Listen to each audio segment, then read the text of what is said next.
So this is how it went down at the annual carnival in the St. Rose parking lot last summer. My husband and I had a huge public fight because he forced my sweet 9-year-old daughter to ride a scary ride with him by bribing her with cotton candy.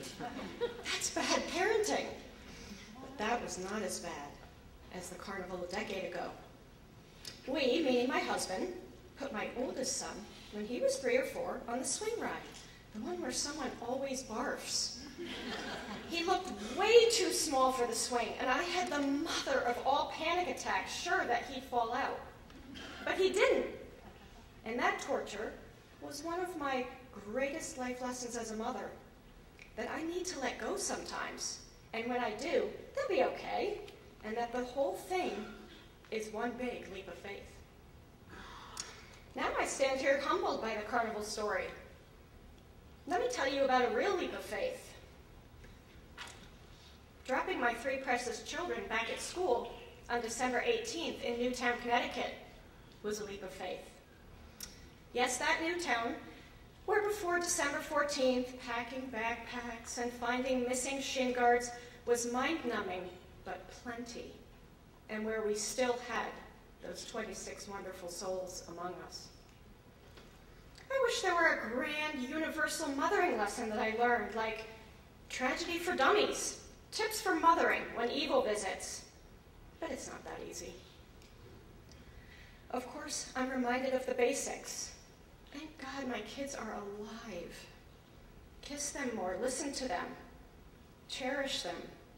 I want to smother them, never remove my lips from their warm, smooth cheeks, and climb into their souls and hang on for dear life. Cliches once grandiose now seem inadequate.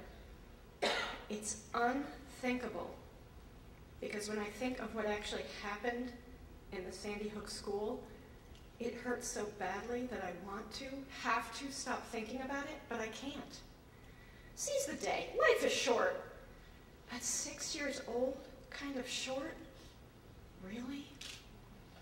Unfortunately, on top of the struggle to function under such incredible emotional turmoil, there are also logistics to be handled. First, try to stop crying. Assure loved ones that we're okay.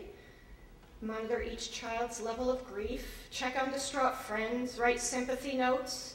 Stay abreast of emergency counseling options. Try to sleep at night. Shelter them from the news on TV. And answer really hard questions like, what's a hearse? Are we safe? How would the cops at my school stop another bad man?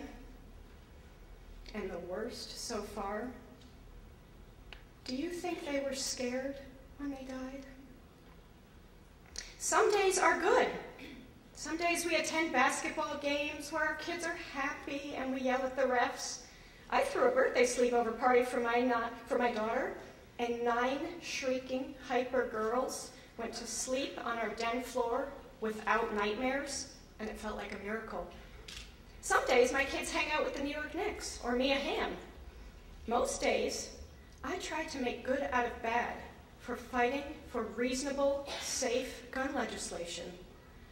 On all days, I try to be a mom who can transport life back to December 13th, but it's impossible. So how to move forward? I draw inspiration from my kids who seem strong beyond reason. In my 12-year-old son's backpack, I discovered an essay he'd written about me for school. He wrote, "My mom is a woman who gives all her effort to her friends' and family's happiness with her generosity, her adventurous spirit, and just the smart, intelligent person she is. Oh my God, I have him duped." He doesn't know that inside I'm a quivering, terrified mess, begging, pleading the powers that be, please, never let it be my child. But that's how he sees me, and that's what he needs me to be. And so I will keep taking that leap of faith called being a mom.